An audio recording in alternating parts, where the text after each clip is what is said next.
మౌన పోరాటం మౌన పోరాటం. సువర్ణకి మనం ఏడుస్తుంటే చూడాలని కోరిక.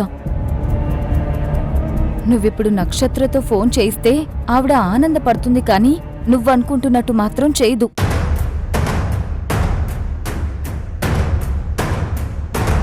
మురారి, నీకో మాట చెప్పనా? ఏంటమ్మా? నువ్వు సువర్ణ దగ్గర ఎందుకు చేయనంటున్నావు? ఏంటమ్మా ఈ ప్రశ్న? చెప్పు నాన్నా, ఎందుకు చేయనంటున్నావు? రాక్షసులాంటి ఆ సువర్ణ దగ్గర నేనెలా పనిచేస్తానమ్మా? అంటే సువర్ణ ఒక్కతే రాక్షస? నీ ఓనరు అదే ఆ విశాలక్ష్మి మహేంద్రలు మంచోళ్ళా? వాళ్ళు కూడా చెడ్డోళ్ళే అన్నట్టు రంగనాథ్ గారు చెప్పారమ్మా. మరి వాళ్ళ దగ్గర ఎలా పనిచేస్తున్నావు? నువ్వు చెప్పిన దాని ప్రకారం ఎవరు చెడ్డవాళ్ళ దగ్గర పని చేయకూడదు కదా. అది కాదమ్మా. నీకు సువర్ణ వల్ల చాలా చెడు సంఘటనలు జరిగున్నాయి కాబట్టి నువ్వు ఆమె దగ్గర చేయనంటున్నావు. మహేంద్ర వాళ్ల వల్ల ఇంకా ఎలాంటి చెడు సంఘటనలు ఎదుర్కోలేదు కాబట్టి వాళ్ల దగ్గర ఇంకా చేస్తున్నావు, అంతేగా? కానీ అమ్మా, ఎంచుకుంటూ పోతే చెడనేది లోకం మొత్తం మీద కనబడుతూనే ఉంటుంది. వర్షం పడితే మంచిదంటారు, కానీ అదే వర్షం ముదిరి తుఫానుగా మారితే చెడుగా అనుకుంటాం కదా.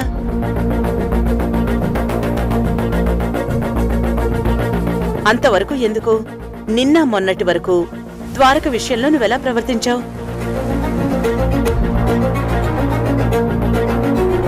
చెడుగానా మంచిగానా? చెడుగానే కదా.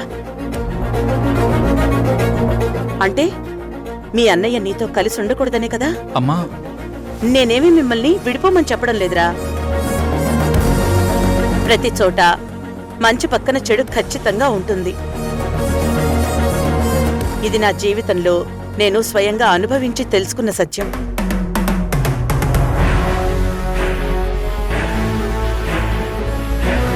అందుకే నువ్వు నా మాట విను, నువ్వు సువర్ణ దగ్గర పనిచేయి.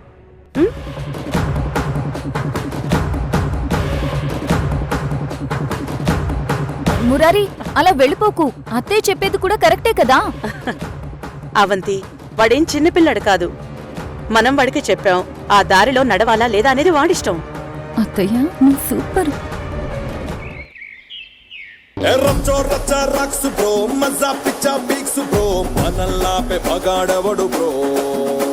అరలతో చూస్తే ప్రతి లైఫ్ వెరీ షార్ట్ ఫిల్మ్. కూసిందైనా దాని సైజు పెంచలేవు నమ్ము, కానీ నువ్వు కానీ తలుచుకుంటే ప్రతి సత్తి, నువ్వు వంట చేస్తున్నావా డాన్స్ చేస్తున్నావా? డాన్స్ చేస్తూ వంట చేస్తున్నాను. బ్రేక్ డాన్స్, స్నేక్ డాన్స్ లా ఇది కుక్ డాన్స్. కుక్ డాన్సా? వినడానికి కుక్క డాన్స్ లా ఉంది. అమ్మాయి గారు, మీరు నా డాన్స్ ని చాలా చులకనగా చూస్తున్నారు. నేనేం అలా చూడను గాని ఒకసారి నీ ఫోన్ నాకివ్వు. నా ఫోనా? ఏంటి ఫోన్ అడిగితే అంత కంగారు పడ్డావు? అమ్మో, మీకు ఫోన్ ఇస్తే ఇప్పుడు నేను సూప్ చేస్తున్నానే, అలా మహేంద్ర గారు నా బోన్స్ తో సూప్ చేసుకొని తాగేస్తానని నాకు వార్నింగ్ ఇచ్చారమ్మా. నీకు వార్నింగ్ ఇచ్చారా? అవునమ్మా. ఆ పిల్ల రాక్షసుంది కదమ్మా, రుద్ర, ఆమె గారు మీకు ఫోన్ ఇచ్చిన విషయం ఆయనకి చెప్పినట్టుంది. దాంతో ఆయన మీకు మళ్ళీ ఇంకోసారి ఫోన్ ఇస్తే చంపేస్తానని వార్నింగ్ ఇచ్చారమ్మా. రుద్ర వాళ్ళ నాన్నకు చెప్పి నీకు వార్నింగ్ ఇప్పించింది కదా. మామూలుగా అయితే ఫోన్ తీసుకున్నందుకు నన్ను తిట్టాలి, కొట్టాలి, కానీ డైరెక్ట్ గా నన్నేమనకుండా ఇండైరెక్ట్ గా నిన్ను బెదిరించారంటే భయపడ్డారన్నమాట. సత్తి, ఫోన్ ఇచ్చే. అమ్మాయి గారు, కంగారు పడకు సత్తి. నా గురించి రుద్ర వాళ్ళ నాన్నకు చెప్తే నేను రుద్ర గురించి మా అమ్మకు చెప్తాను. అయితే సరే, తీసుకెళ్ళండి, కానీ ఫోన్ నేను ఇచ్చానని తెలియనివ్వకండమ్మా. తెలీదులే, ఏం భయపడకు. ఏమ్మా, తాతయ్య గారు మీకు ఫోన్ కొంటానని చెప్పారు కదా, ఏమైంది? కొంటారు సత్తి. నేను మళ్ళీ తాతయ్యకి గుర్తు చేయలేదు. తాతయ్యకి మతిమరుపు వచ్చినట్టుంది, మర్చిపోయాడు. అవును, మాటి మాటికి ఫోన్ తీసుకుంటున్నారు. ఇంతకీ ఫోన్లో ఏం చూస్తారమ్మా? Study video Satti. అదే చదువుకి సంబంధించిన వీడియోలు చూస్తాను. నేను మొన్న నీ ఫోన్లో పాటలు చూస్తుంటే స్టడీ వీడియోస్లు కొన్ని కనిపించాయి. అవి చూస్తే చాలా బాగున్నాయి. నాకేమో బాగా పెద్ద చదువులు చదువుకోవాలని కోరిక. మ్, వీళ్ళేమో 7th వరకు చదివించి ఆపేశారు. అందుకే ఫోన్లో ఉన్న వీడియోలు చూస్తూ చదువు నేర్చుకుంటాను. ఆహా మీది భలే ఆలోచన అమ్మాయి గారు. మీరు సూపర్ అసలు.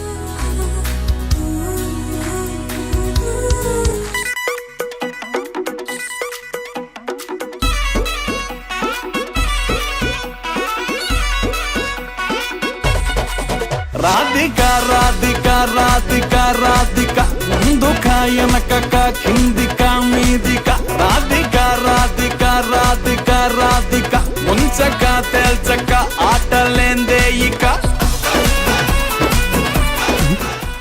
ఏంటమ్మాయి గారు అలా చూస్తున్నారు?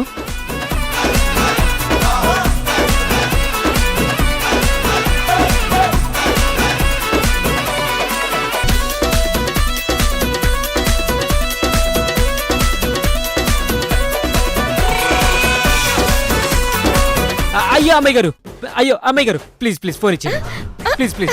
అయ్యో అమ్మాయి గారు, అరే, ఉండు అమ్మాయి గారు, సతీ. నా మాట వినండి. అమ్మాయి గారు, అమ్మాయి గారు, ఫోన్ అరే, ఫోన్ ఉండు ఫోన్ సతీ. ఇవ్వండి అమ్మాయి గారు. అయ్యో అమ్మాయి గారు, ప్లీజ్ అమ్మాయి గారు. పూర్తిగా చూడనివ్వు.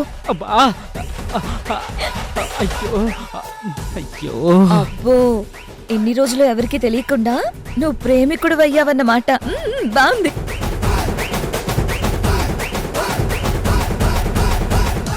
గోదా, నువ్వు నా వరి, నువ్వు నా బియ్యం, నువ్వే నా అన్నం. ఆ అన్నంలో సాంబార్ నేను, ఆ సాంబార్లో పప్పు నువ్వు, ఆ పప్పులో తాలింపు నేను.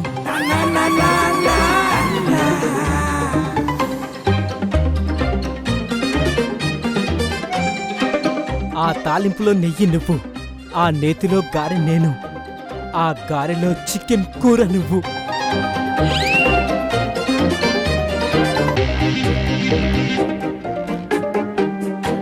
ఆ చికెన్లో మసాలా నేను, ఆ మసాలాలోని అనస పువ్వు నువ్వు, మరాఠీ మొగ్గ నేను. I love you dear. అబ్బబ్బబ్బబ్బ. ఇంక నేను నవ్వలేను బాబు. ఏంటి మొత్తం మొత్తం వంటల భాషనా? మరంతే కదమ్మా. చేపలమ్మేవాడికి చేపల కంపు ఇంపు, పూలమ్మేవాడికి పూల వాసన సొంపు, వంటోడికి వంట భాష, డ్రైవర్ది కారు భాష. హ? కార్ భాష? అందులోనే ఆ వీడియో కూడా ఉంది. దాంట్లో గోదావరి కారు భాషలో కవిత్వం చెప్పింది. అవునా? సతీ, కార్ నువ్వైతే స్టీరింగ్ నేను, ఇంజన్ నువ్వైతే అందులో ఆయిల్ నేను. అమ్మా, నేను ఇంక నవ్వలేను. అమ్మాయి గారు, ఇన్నేళ్లలో మీరు ఇంతలా నవ్వడం నేను ఎప్పుడూ చూడలేదమ్మా. థ్యాంక్ యూ సత్తి, నన్ను ఇంత నవ్వించినందుకు.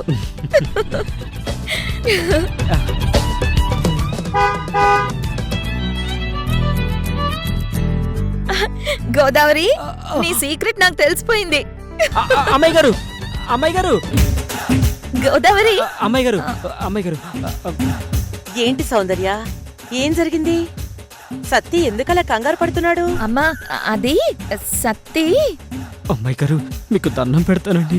గోదావరి నన్ను చంపేస్తుంది. చూడండి ఎలా చూస్తుందో.